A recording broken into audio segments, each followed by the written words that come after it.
జరిగింది. ఇందులో చాలామంది వీకర్ సెక్షన్స్ ఎక్కువ ఉన్నారు.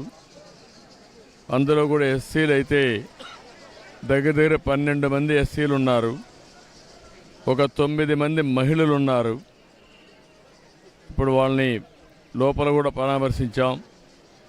చాలామంది పేదరికం, ఏదో కూలి పని చేసుకొని ఇల్లు గడపాలనే పరిస్థితి. అవన్నీ కూడా చూసిన తర్వాత జరిగిన సంఘటన పైన చాలా ప్రభుత్వం సీరియస్గా తీసుకుంటున్నాం. ఈ సంఘటన ఇటీవల ఒక సంఘటన జరిగింది. దానిపైన ఒక ఎంక్వైరీ వేసాం. ఎంక్వైరీ రిపోర్ట్ కూడా పంపించాం. యాక్షన్ తీసుకోమని చెప్పిన తర్వాత కూడా రెండో సంఘటన జరిగింది. ప్రభుత్వం ఫర్మ్గా ఉండి రాబోయే రోజుల్లో ఇలాంటి పునరావృతం కాకుండా చూడడానికి అన్ని విధాల యాక్షన్ తీసుకుంటాం. ఈ సంఘటన ఎంక్వైరీ చేసి అందరికీ అకౌంటబిలిటీ ఫిక్స్ చేస్తాం. ఎవరెవరు ల్యాప్సెస్ ఉన్నాయి, ఎక్కడెక్కడ ల్యాప్సెస్ ఉన్నాయి అన్నీ కూడా ఫిక్స్ చేస్తాం. మొట్టమొదటిసారిగా అక్కడుండే ఆఫీసర్లు, ఆర్డీఓ కన్సర్న్, డిఎస్పి, అదే మరి district labour officer, fire officer, వీళ్ళ నలుగురిని సస్పెన్షన్లో పెడుతున్నాం. సస్పెన్షన్లో పెట్టి భవిష్యత్తులో ఎంక్వైరీ చేసిన తర్వాత ఎక్కడ లాక్సిటీ ఉన్నా, ఎక్కడ తప్పు ఉన్నా వాళ్ళపైన కూడా చర్యలు తీసుకుంటాం.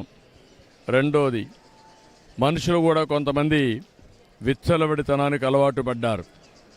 ఇలాంటి నేరాలు చేసి ప్రజా జీవితాలతో చెలగాటమాడే పరిస్థితికి వచ్చారు. వాళ్ళపైన క్రిమినల్ ప్రాసిక్యూషన్ చేయడమే కాకుండా చట్టపరంగా వాళ్ళని ఏం చేయాలనో అరెస్ట్లే కాకుండా ప్రాసిక్యూషన్ చేపిస్తాం. వీలైనంత వరకు లైఫ్ ఇంప్రిజన్మెంట్ వచ్చే ప్రయత్నం చేస్తాం. ఇంకొక పక్కన వాళ్ళ ఆస్తులు కూడా జప్తు చేసి బాధితులకు అందరికీ ఎవరైతే చనిపోయారో వాళ్ళందరూ కూడా కుటుంబాలకు అప్పచెప్తాం. ఎందుకంటే వీళ్ళు ఇష్ట ప్రకారం చేయడానికి వీలు లేదు. అదే మరి ప్రభుత్వ పరంగా ఒక్కొక్కరికి 20 లక్షల రూపాయల ఆర్థిక సహాయం చేసి మృతులందరికీ 20 లక్షల రూపాయల ఆర్థిక సహాయం చేస్తాం. గవర్నమెంట్ ఆఫ్ ఇండియా 2 లక్షలు ఇచ్చారు. అది కాకుండా 20 లక్షలు ఇస్తాం. అదే మాదిరిగా వీళ్ళందరికీ ట్రీట్మెంట్ ఇస్తున్నాం. ఆ ట్రీట్మెంట్ అంతా ఖర్చు పెట్టి ఎవరైతే ఈరోజు ఇంజూర్ అయ్యారో వాళ్ళ పరిస్థితిని బట్టి వాళ్ళని ఆదుకుంటాం. కాబట్టి వాళ్ళని కూడా ఆదుకునే కార్యక్రమానికి శ్రీకారం చుడతాం. వీళ్ళు కాకుండా ఎవరైతే వీళ్ళల్లో కొంతమంది చిన్న పిల్లలు ఉన్నారు, చదువుకోలేని పరిస్థితి కూడా ఉంది, వాళ్ళందరినీ చదివించే బాధ్యత రెసిడెన్షియల్ స్కూల్స్లో పెట్టి ప్రభుత్వం తీసుకుంటాం. ఈ పేదవాళ్ళు ఎవరైతే ఉన్నారో, చనిపోయారో, వాళ్ళకి ఇళ్ళు లేకపోతే ఇళ్ళు కూడా కట్టించి వాళ్ళని ఆదుకునే కార్యక్రమానికి కూడా శ్రీకారం చుడతాం. కుటుంబాలను ఆదుకుంటాం. దోషుల్ని కఠినంగా శిక్షిస్తాం. ల్యాప్సెస్ అన్ని పునరావృతం కాకుండా ఫర్మ్గా యాక్ట్ చేసి అన్ని విధాలా ముందుకు పోతామని చెప్పి తెలియజేసుకుంటూ, నేను ఆ కుటుంబ సభ్యుల్ని తేలేం కానీ ఆ కుటుంబాలను ఆదుకోవడానికి అన్ని విధాలా సహకరిస్తాం. ఎవరైతే చనిపోయారో ఆ కుటుంబ సభ్యులకు నా ప్రగాఢ సానుభూతి తెలియజేసుకుంటూ, చనిపోయిన వారందరూ కూడా ఆత్మశాంతి కలగాలని భగవంతుని ప్రార్థిస్తూ సెలవు తీసుకుంటున్నాను.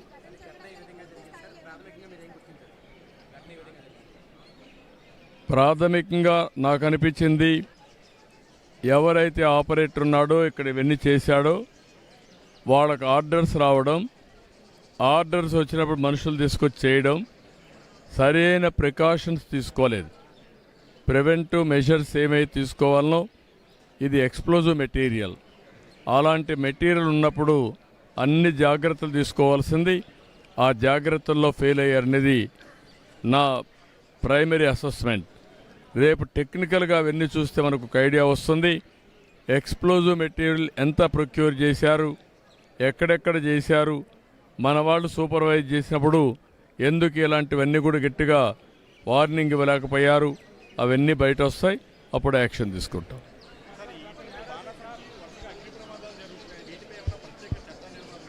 ఏది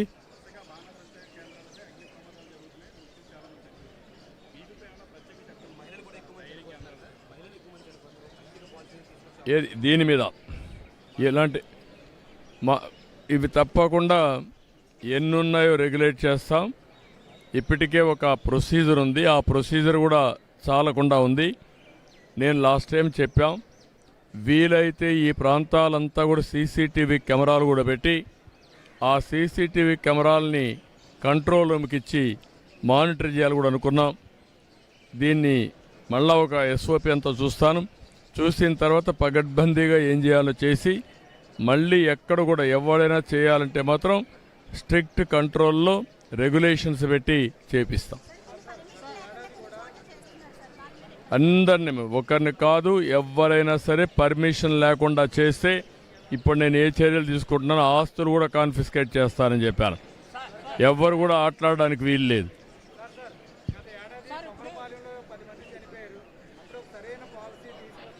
అప్పుడు కూడా తీసుకొచ్చాం, ఆ పాలసీ కూడా సర్క్యులేట్ చేసాం. అందుకే నేను ఇప్పుడు సమీక్ష చేసి ఎక్కడెక్కడ తప్పులు జరిగాయో అవన్నీ కూడా ఎగ్జామిన్ చేసి యాక్షన్ తీసుకుంటాం.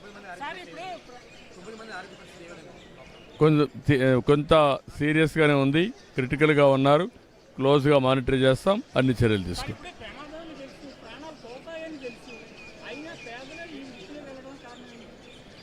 అంటే మనం గుర్తుపెట్టుకోవాల్సింది, ఇక్కడ వాళ్ళు over a period of time అలవాటయ్యారు. ఇప్పుడు నేను అక్కడ మాట్లాడాను, కొంతమంది పిల్లలు చెప్తున్నారు మాకు ఊహ వచ్చినప్పటి నుంచి ఈ పనే చేస్తున్నారని. కొంతమంది 8-10 ఏళ్ళ నుంచి చేస్తున్నారు. అదే మరి కొంతమంది అయితే భార్య భర్త ఇద్దరు కూడా పోయిన వాళ్ళు ఉన్నారు. ఇలాంటి అనేక సంఘటనలు మనం చూసినప్పుడు వాళ్ళకి ఇక్కడ 10 రూపాయలు ఎక్కువ వస్తుంది కాబట్టి అదొకటి ఉండొచ్చు. వాళ్ళ అవసరాలు బట్టి ఆ టెక్నిక్ నేర్చుకున్నారు కాబట్టి ఎక్కడ ఉంటే అక్కడ పనిచేసే పరిస్థితికి వచ్చారు.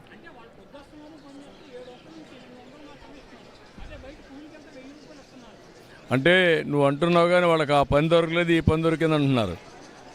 అదే మనం 700 రూపాయలు ఎక్కువ అనేది వాళ్ళ ఉద్దేశం. మాకు ఆ 700 అక్కడ వస్తుంది, అదే నరేగాకపోతే 300 వస్తుంది. ఉపాధి లేకుండా చెప్పారు. ఇప్పుడు ఏంటంటే వ్యవసాయంలో పనులు లేవు అనేది ఒకటి. వాళ్ళేమంటారా రైతులు, మాకు కూలీలు దొరకడం లేదని వాళ్ళది. ఈ రెండు అందుకే నరేగా కింద 125 రోజులు మన పని కల్పిస్తున్నాం. అదే మరి అనేక విధాలుగా అనేక యాక్టివిటీస్ని ఎక్కడెక్కడ పెట్టాలో అవన్నీ పెడుతున్నాం. ఇంకా ఇవన్నీ వాచ్ చేస్తాం. ఎంప్లాయ్మెంట్ ఇప్పుడు గవర్నమెంట్ ఇవ్వాల్సిన సబ్సిడీస్ అన్నీ ఇస్తున్నాం. మీరే సూపర్ 6 కానీ అన్ని కుటుంబాలకు ఆదుకునే కార్యక్రమం ఉంది. ఇది కూడా ఏ విధంగా ఉపాధి కల్పిస్తాం. లేదు, ఇంకా దొరకలేదు. We are in search. ఎక్కడున్నా పట్టుకొస్తాం, వదిలిపెట్టే సమస్య లేదు.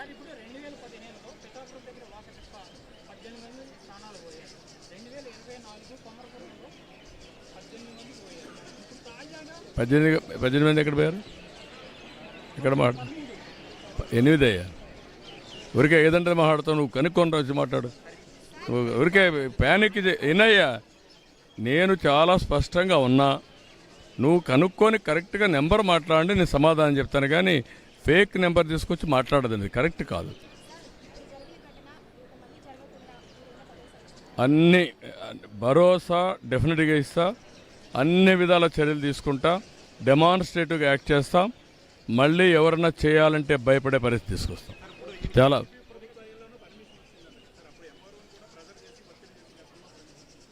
నేను అందుకనే అవన్నీ ఇప్పుడు నేను చెప్పడం లేదు. పర్మిషన్ అప్పుడు వచ్చింది. 2028 వరకు పర్మిషన్ ఉంది, 27-28 వరకు పర్మిషన్ ఉంది. అవన్నీ కూడా డీటెయిల్స్ ఉన్నాయి. అన్నీ ఎంక్వైరీ చేసి will take firm action. Thank you. Okay మాట్లాడతాను.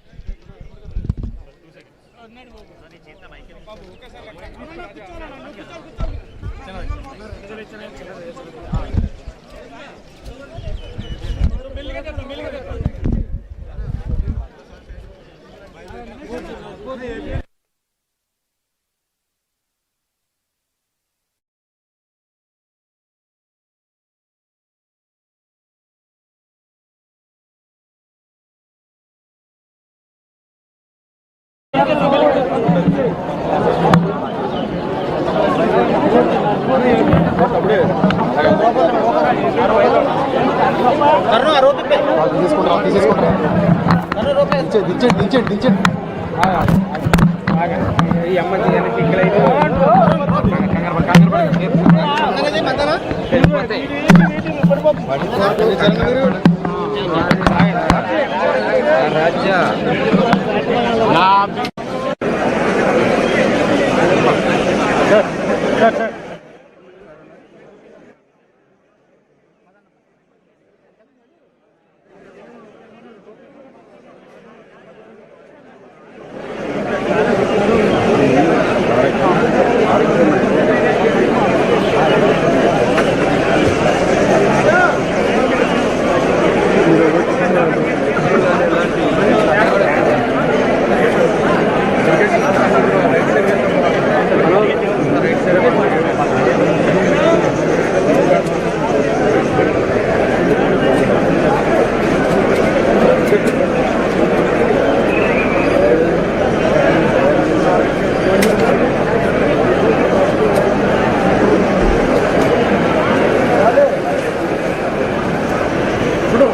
లైవ్లో ఉంది లైవ్లో ఉంది